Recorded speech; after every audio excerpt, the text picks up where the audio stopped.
بسم اللہ الرحمن الرحیم الحمد للہ رب العالمین والعاقبۃ للمتقین الصلاۃ والسلام علی نبینا محمد وعلی آلہ وصحبہ اجمعین۔ باب اللباس، یہ باب لباس کا ہے۔ لباس آپ جانتے ہی ہیں، وہ چیز جو انسان کے جسم کو چھپائے، چاہے وہ کپڑا ہو جو دھاگے کا بنا ہوتا ہے، یا اون کا ہو، یا چمڑے کا ہو۔ جو بھی آدمی لباس زیب تن کرتا ہے، اپنی جسم کو چھپاتا ہے، اپنی شرمگاہ کو چھپاتا ہے، جس کا اظہار اس کے لیے باعث شرمندگی ہے، اور کپڑا پہنتا ہے زیب و زینت کے لیے جو اس کو جاڑے سے بچاتا ہے، گرمی سے آرام دیتا ہے۔ یہ لباس جو پردہ پوشی کے لیے ہے وہ ضروری ہے، وہ فرض کہ آدمی ننگا نہ چلے۔ لیکن اس کے علاوہ لباس کی ایک دوسری شکل ہوتی ہے جس کو آپ کہہ سکتے ہیں خوبصورتی کا لباس۔ جیسے یہ کرتا پاجامہ پہنے ہوئے ہیں، اس کے اوپر ہم نے صدری ڈال دی، مثال کے طور پر بدن پہ صدری ڈال دیا، کوئی شیروانی پہن لیتا ہے، کوئی بلیزر ڈال لیتا ہے، کوٹ پہن لیتا ہے، یہ موزہ پہن لیا ہے وغیرہ وغیرہ جو ہوتا ہے، ٹوپی پہن لیا، سمجھا کہ نہیں۔ اسی کے اوپر بدن پر عبا اوڑھ لیتے ہیں علماء مشائخ، سمجھا کہ نہیں۔ تو یہ سب جو زیب و زینت کے لیے ہے وہ لباس جمال ہے۔ اللہ کہتا ہے یا بنی آدم قد انزلنا علیکم لباس یواری سوآتکم وریشا، اے آدم کے بیٹو، ہم نے تمہارے لیے لباس اتارا ہے، اور لباس کے اوپر ایک ریش پر، یعنی جو خوبصورتی اور زیب و زینت کا باعث ہوتا ہے۔ جیسے پرندوں کے پر ہوتے ہیں خوبصورت، اس طریقہ سے خوبصورتی ظاہر کرنے کے لیے جو اوپر سے تم پہنتے ہو کوٹ بلیزر وغیرہ کی شکل میں، صدری شیروانی کی شکل میں، وہ بھی ہم نے تمہارے لیے اتارا۔ تو بہرحال یہ جمال لباس جمال ہوا، اور وہ لباس جو جسم کو چھپاتا ہے وہ لباس ضروری ہے، خاص کر وہ حصہ جو جس کا تعلق شرمگاہ سے ہے، وہ ضروری ہے کہ اس کے بغیر نماز نہیں ہوتی، کہ شرمگاہ ڈھکی ہوئی ہونی چاہیے، اور موڈھا بھی ڈھکا ہونا چاہیے نماز کے اندر، اگر کپڑے میں وسعت ہو تو۔ نہیں، اگر کپڑے میں وسعت نہیں ہے تو پہلے بھی ہم لوگ پڑھ چکے ہیں کہ اگر تو چھوٹی تولیہ ہو یا چھوٹی چادر ہو جو کندھے سے باندھ کر کے گردن پر باندھنا، اور پھر نیچے زانو تک یا گھٹنے تک اگر نہیں آ سکتا ہے، چھوٹا لباس ہے، چھوٹا اظہار ہے،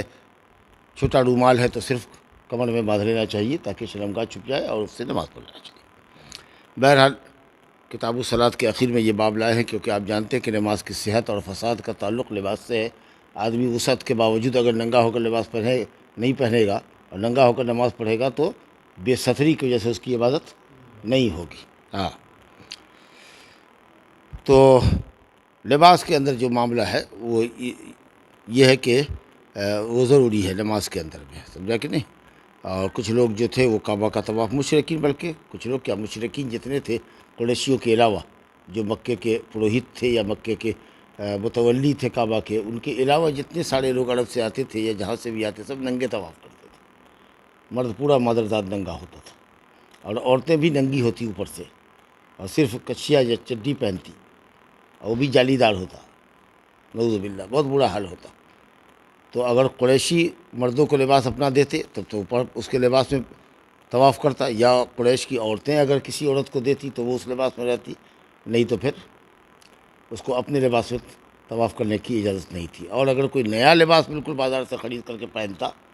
تو پھر لباس پہننے کے بعد، طواف کرنے کے بعد، اس کو وہیں پر اتار دیتا، مطاف کے اندر جو چکر لگانے کی جگہ ہے اس پہ اتار دیتا، اور ننگے وہاں سے وہ نکلتا، پھر وہ دوسرا لباس پہنتا۔ تو یہ سب بے حیائی چل رہی تھی، سمجھا کہ نہیں۔ اور مدینہ مکہ فتح ہونے کے بعد بھی 1 سال تک یہ معاملہ رہا، پھر نبی صلی اللہ علیہ وسلم نے اعلان فرما دیا کہ مکے میں کوئی مشرک داخل نہیں ہو سکتا، کوئی ننگا طواف نہیں کر سکتا۔ سن 9 ہجری میں آپ نے یہ اعلان کروا دیا۔ پھر جب ماحول بالکل پاک ہو گیا کفار سے اور ننگے لوگوں سے، تو سن 10 ہجری میں نبی صلی اللہ علیہ وسلم نے حج کیا، جس کو حجۃ الوداع کہتے ہیں۔ بہرحال تو لباس ستر پوشی کی حد تک نماز کے لیے فرض اور ضروری ہے، اور نماز کی شرطوں میں سے۔ لیکن اگر ساتھی لباس ہے، 2 لباس ہے، جیسے ہم کرتا پاجامہ پہنتے ہیں، کرتا لنگی پہنتے ہیں، سر کو ڈھانپتے ہیں، سمجھا کہ تو یہ اور بہت اچھی شکل ہے۔ اور پھر اس کے اوپر اگر اچھن وغیرہ ڈال لیتے ہیں یا صدری شیروانی پہنتے ہیں تو اور خوبصورتی ہے۔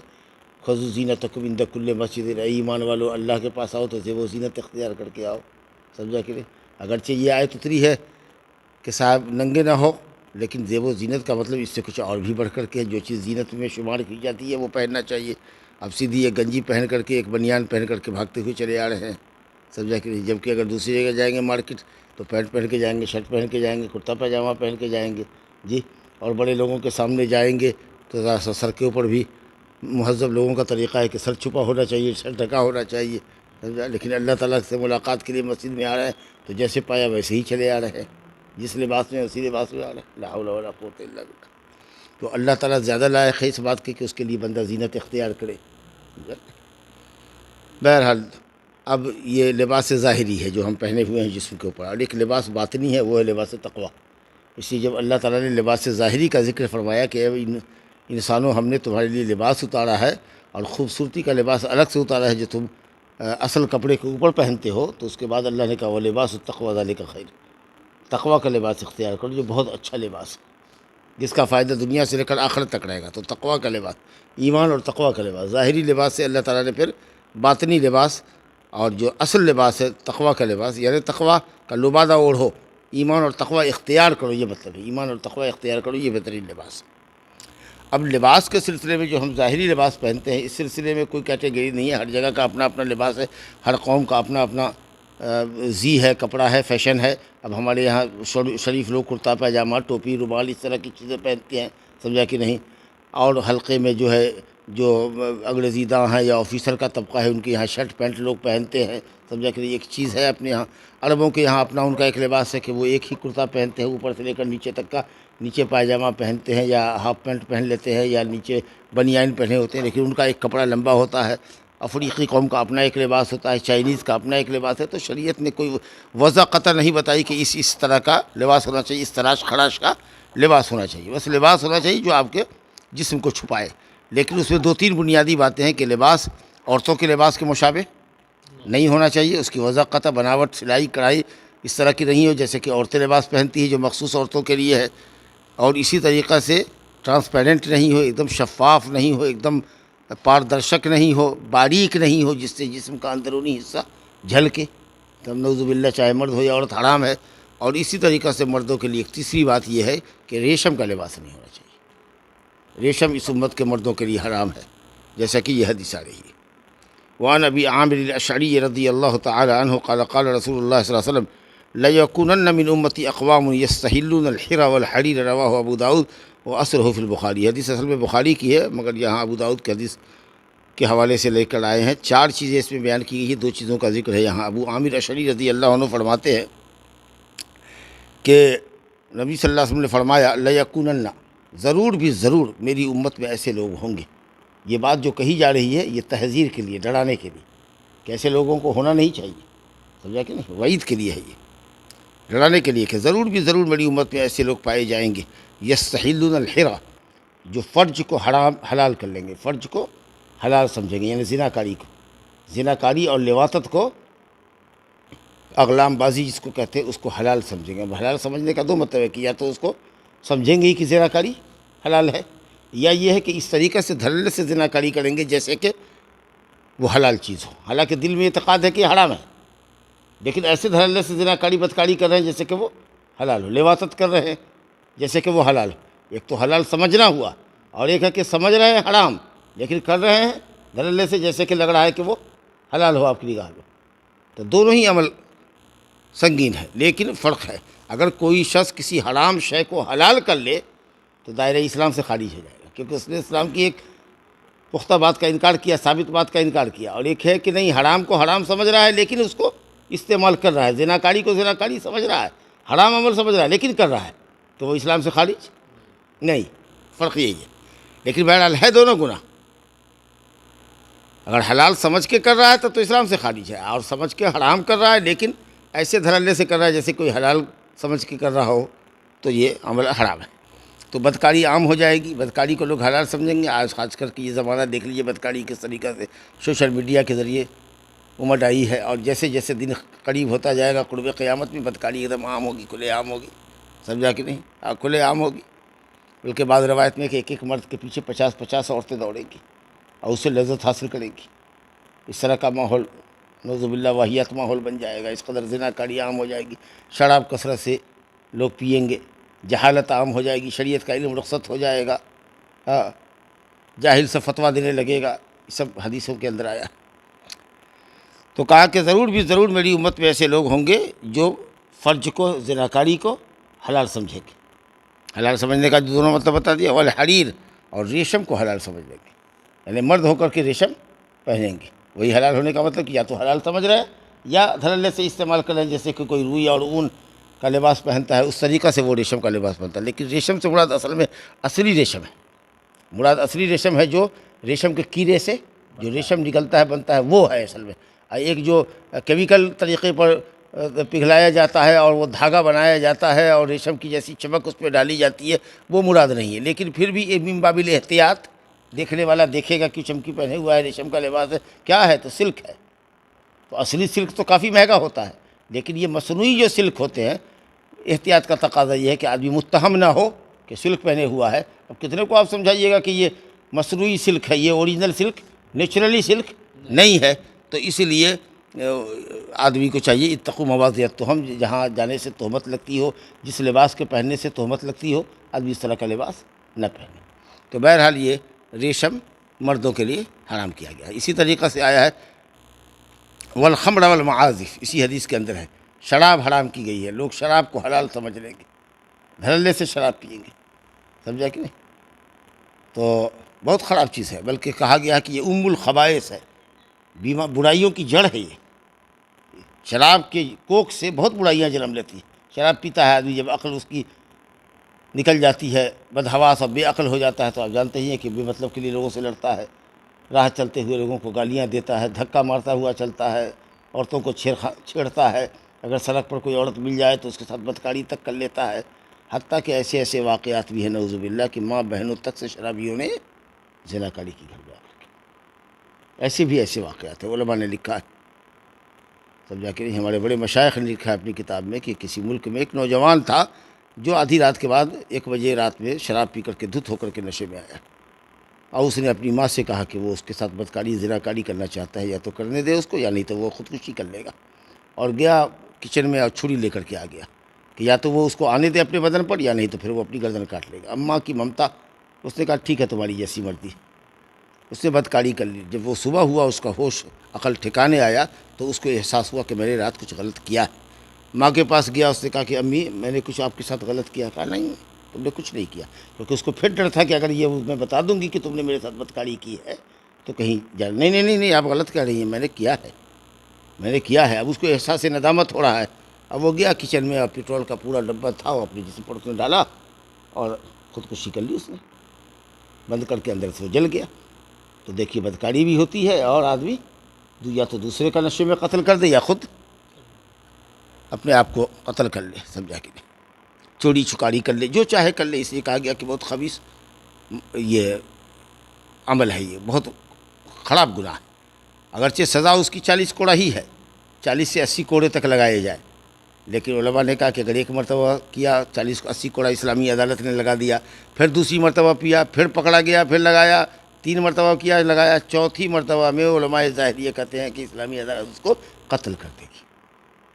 اور بعض علماء یہ کہتے ہیں کہ اگر حکمراں یہ سمجھے کہ اس کی سزا قتل ہے، ایسے یہ باز نہیں آوے گا تو 1-2 آدمی کو پکڑ کر کے چوراہے پر شرابی کو قتل کر دے، تاکہ شرابیوں کو ڈر ہو کہ ایسا کریں گے تو اسلامی عدالت ہم کو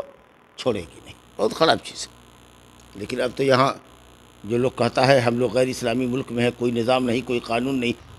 ہم بدکاری کریں گے کسی کے باپ کا کیا جاتا ہے، ہم ایسا کریں گے کسی کے باپ کا کیا جاتا ہے، سمجھا کہ نہیں؟ تو یہ ہٹ دھرمی ہے اور دلیری ہے، جرت ہے گناہ کے مقابلے میں، گناہ کے ساتھ جرت ہے اللہ کے سامنے، نعوذ باللہ من ذالک۔ ایسے لوگوں کو اللہ سے ڈرنا چاہیے کہ اس قدر جرت کا مظاہرہ کر رہے ہو۔ چلیے، اور چوتھی چیز ہے اس میں والمعازف، گاجا باجا، ساز سارنگی طبلہ گھر کے اندر رکھے ہوئے بجا رہے ہیں، پیانو بجا رہے ہیں تو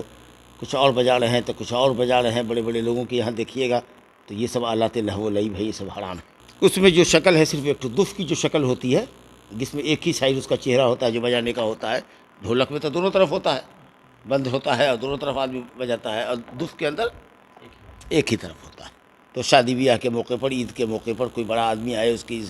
اظہار خوشی کے لیے یہ سب جائز ہے، لیکن عید وغیرہ کے موقع پر لڑکیاں دف بجایا کرتی تھیں، جب جا کے تو صرف اس حد تک ہے۔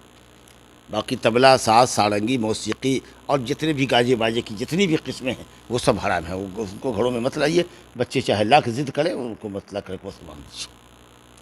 دیکھیے دوسری حدیث دیکھیے، وعن حذیفة رضی اللہ تعالی عنہ قال نہى رسول اللہ صلی اللہ علیہ وسلم ان نشرب في آنية الذهب والفضة وان نأكل فيها وعن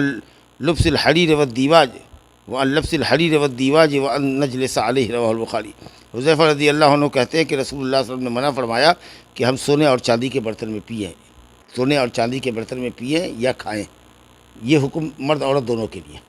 سونے اور چاندی کے برتن میں کھانا پینا مرد عورت دونوں کے لیے حرام،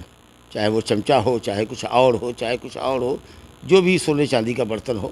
استعمال کرنا حرام ہے، سمجھا کہ مرد عورت دونوں کے لیے۔ صرف لباس زیور کی حد تک عورتوں کے لیے اللہ تعالیٰ نے حلال کیا، وہ بھی اسراف کی حد تک نہ، کہ پورے جسم میں گویا کہ سونا ہی سونا پہنے ہوئی ہے، اسراف بھیجا۔ تو باقی جتنے مناسب زیورات ہو سکتے ہیں عورتیں سونے کا چاندی کا پہن سکتی ہیں، لیکن برتن میں کھا نہیں سکتی، سمجھا کہ نہیں؟ چمچہ ہو، کٹورا ہو، کسی طرح کا ہو، یا مان لیجئے کہ پیتل کا برتن ہے اور اس کے اوپر سونے کا پانی چڑھا دیا گیا تو بھی حرام ہے، سمجھا کہ نہیں؟ کتنے لوگوں کو دیکھیے گا قلم استعمال کر رہا ہے سونے کا، کتنے کو دیکھیے گا گھڑی استعمال کر رہا ہے، اور انگوٹھی تو دھڑلے سے دلہا بہو کے ہاتھ میں پہنا دی جاتی ہے، وہ پہن لیتا ہے۔ یا امد و احدکم الی جمرۃ،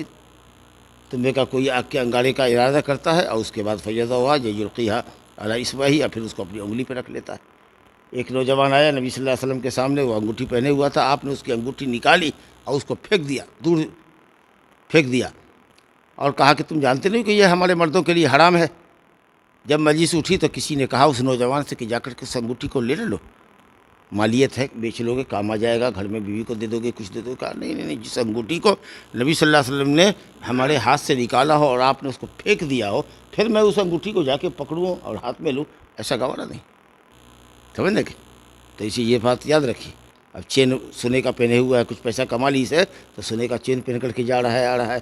کتنا کہے گا اچھا چاندی کا چین پہن سکتے ہیں، چاندی کا کڑا پہن سکتے ہیں، عورت ہو کیا کسی وہ زینت مرد کے لیے کرو گے بتاؤ؟ صرف انگوٹھی پہن سکتے ہو، صرف چاندی کی انگوٹھی پہن سکتی ہو، 4 گرام 5 گرام 6 گرام کی انگوٹھی، اس میں نگ لگا لو ہیرا کا، پکھراج لگا لو، وہ سب جائز ہے۔ لیکن سونا 1 گرام کیا، 1 گرام کا 100واں حصہ بھی اگر ہوگا تو تمہارے جسم کے اندر جائز نہیں۔ ہاں بعض شکل میں ہوتا ہے، جیسے کسی کی ناک ٹوٹ گئی، اب مصنوعی ناک اس کو بنانی ہے،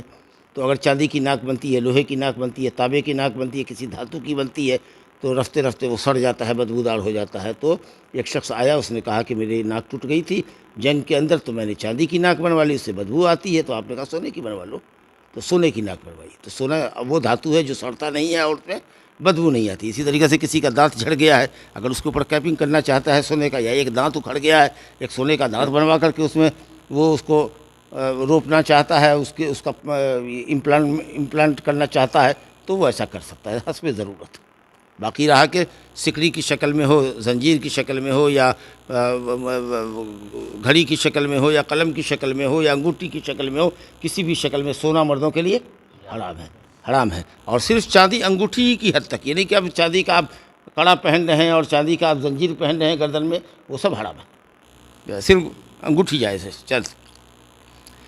تو برتن میں کھانا پینا سونے چاندی کے ہر طرح حرام ہے، ہر کسی کے لیے حرام ہے۔ اور فرمایا کہ ریشم اور دیباج، باریک ریشم موٹا ریشم کے پہننے سے آپ نے منع فرمایا، یہ حکم مردوں کے لیے ہے۔ اور یہ کہ ریشم کے بستر پر بیٹھنا،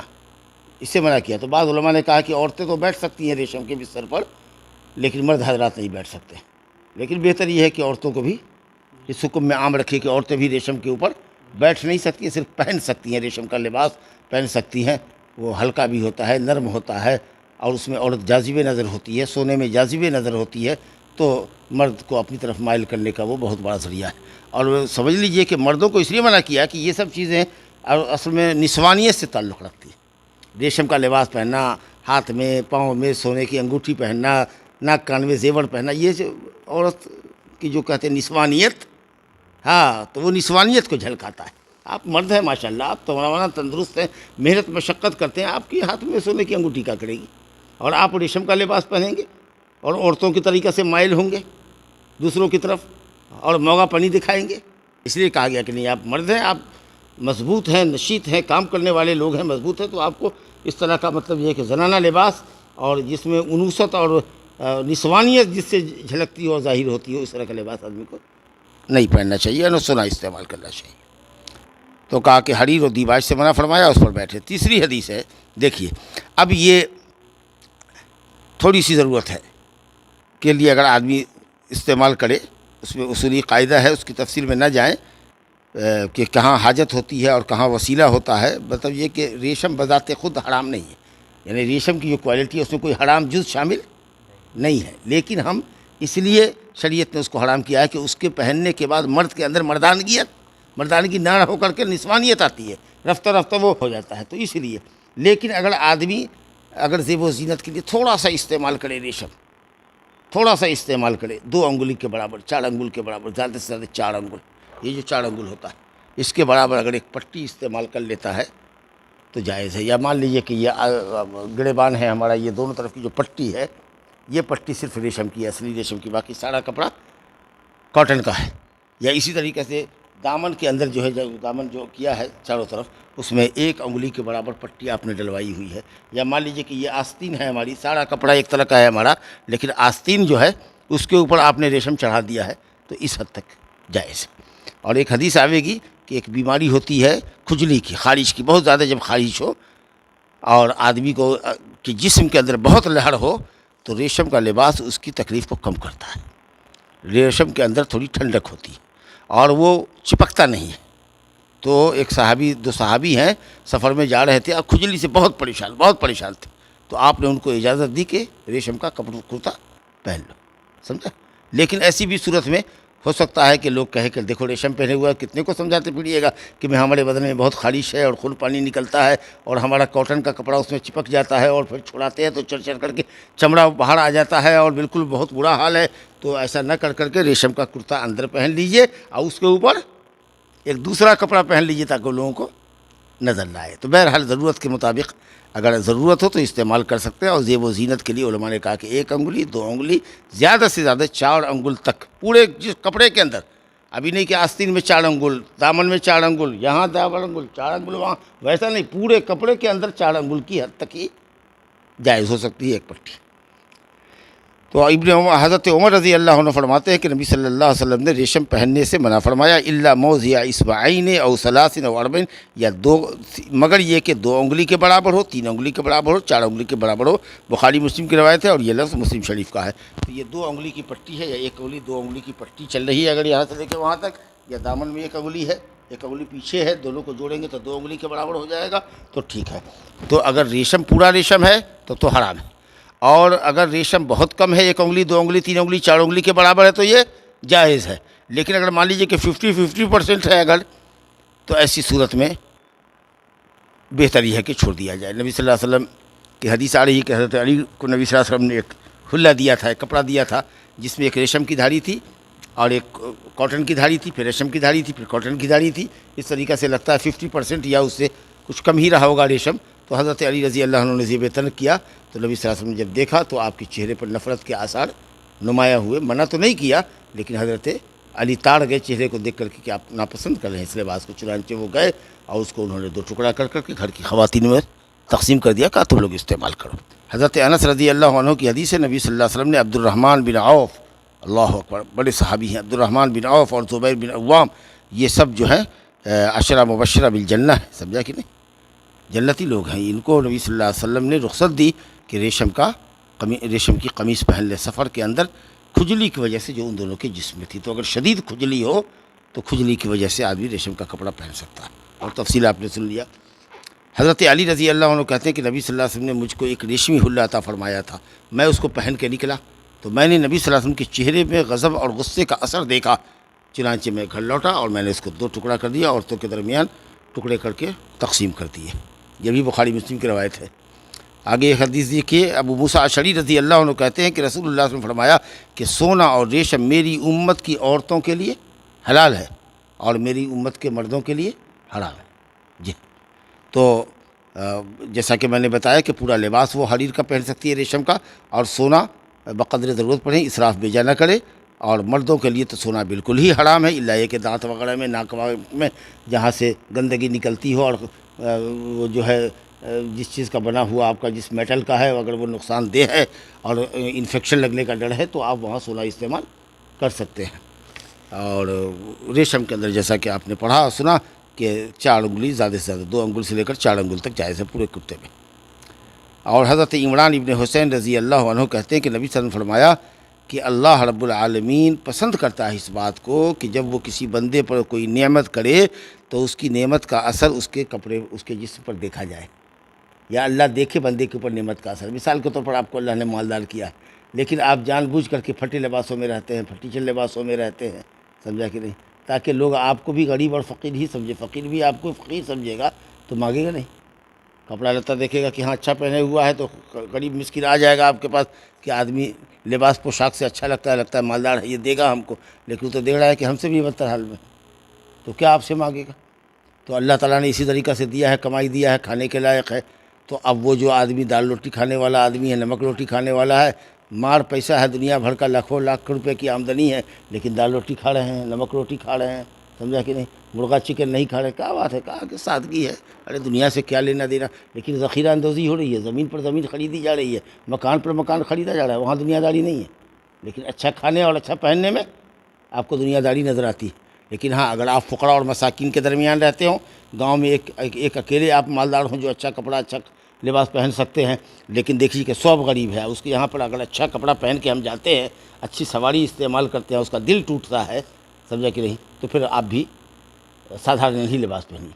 الا یہ کہ اگر کہیں جا رہے ہیں کسی شادی بیاہ کو اٹینڈ کرنے جہاں اچھے لوگ ہوں گے تو وہاں کا ایک دو چار جوڑا اپنا سلا کے رکھیے، وہاں استعمال کر لیجیے گا۔ ہونا یہ چاہیے کہ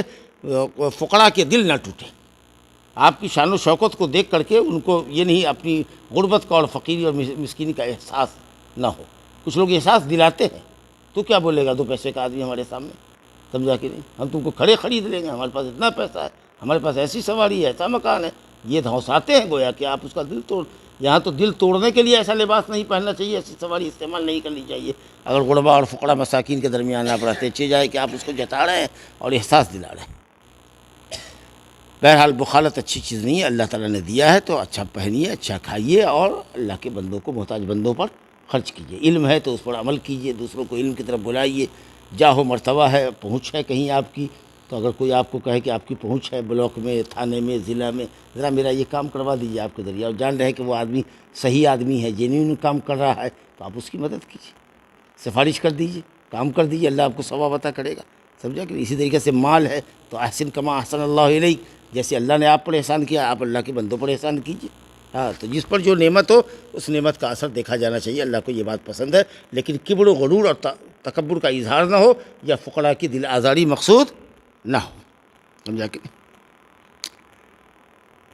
اور اس کے بعد بھی اسی طرح کی روایت ہے کہ نبی صلی اللہ علیہ وسلم نے ایک ہوتا ہے نا زعفرانی کلر، گروا جو کلر ہوتا ہے، ہاں گروا کلر والے کپڑے سے پرہیز کرنا چاہیے، سمجھا کہ نہیں، زعفران خوشبو ہوتی ہے اور وہ کلر اسلام نے اچھا نہیں سمجھا ہے، تو اس کپڑے کو نہیں پہننا چاہیے، اور ریشم کا کپڑا نہیں پہننا چاہیے، سمجھا کہ نہیں۔